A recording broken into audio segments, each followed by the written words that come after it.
A team of Chinese defense scientists have examined potential weaknesses in the U.S. missile defense system. The simulation-based study found that North Korean missiles could hit central United States in just 33 minutes.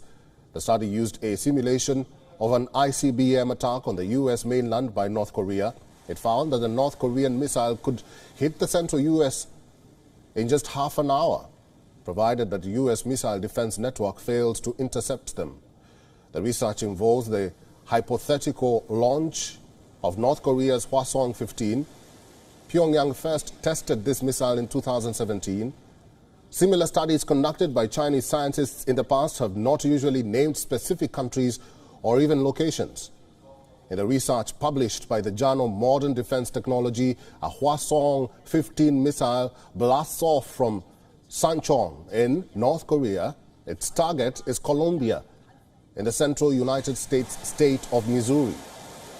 Now, according to the research, the U.S. Missile Defense Headquarters would receive an alert. About 20 seconds later, the first batch of intercepting missiles would take off within 11 minutes. If they fail, another wave of interceptors will be launched from California. But the simulation suggested the existing U.S. missile defense network had gaps in its kill chain system.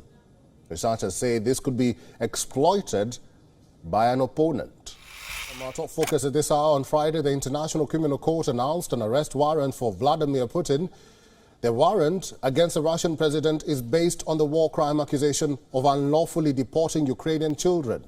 The Hague-based court said it had also issued a warrant against Maria Vova-Belova, who is Russia's presidential commissioner for children's rights. Now, according to Kyiv, more than 16,000 Ukrainian children have been deported to Russia since the invasion began. The arrest warrant for Putin, a sitting head of state or the permanent member of United Nations Security Council, is an unprecedented step for the Hague-based court. The International Criminal Court is a court of last resort for the world's worst crimes when countries cannot or will not prosecute suspects. Moscow dismissed the orders as null and void. Russia is not a party to the International Criminal Court, so it was unclear if or how Putin could ever end up in the dock. War-battered Ukraine welcomed the announcement. The Ukrainian prosecutor general said Putin will now be afraid to travel outside of Russia. President Volodymyr Zelensky dubbed the decision historic. The waters of the South China Sea have long been contested, but now experts fear China is targeting the skies. What they want to do essentially is claim that region for their own. It's been revealed commercial pilots have reported interference in their radio systems as they fly over the South China Sea. Chinese warships are believed to be transmitting messages to the cockpit and, in extreme cases, jamming the GPS. If they're doing it deliberately, then that's an escalatory, provocative move that could, potentially put in danger a commercial airliner. The global aviation body is warning pilots not to respond to the warships and immediately report the contact to air traffic control. Qantas has this week also warned its pilots, but added the interference has not caused any safety problems. And here's something that may force the West to take radical steps. Russia is getting Chinese weapons. Let me say this again.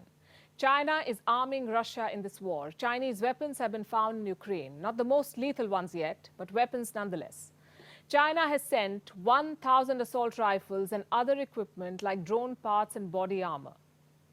Russia is said to have received 12 shipments of drone parts and over 12 tons of Chinese body armor. These supplies fall in the dual-use category, meaning they're available for anybody to buy. They serve a dual purpose, civilian and military. In this case, they do have clear military applications. And when did China send these shipments? Last year, between June and December. And how did they reach Russia? They were routed through two other countries, Turkey and the UAE. The West has been raising alarms about this for weeks now. It has warned China against supporting Russia. How will the West respond to this? So far, the US has stuck to just warnings that China has simply ignored.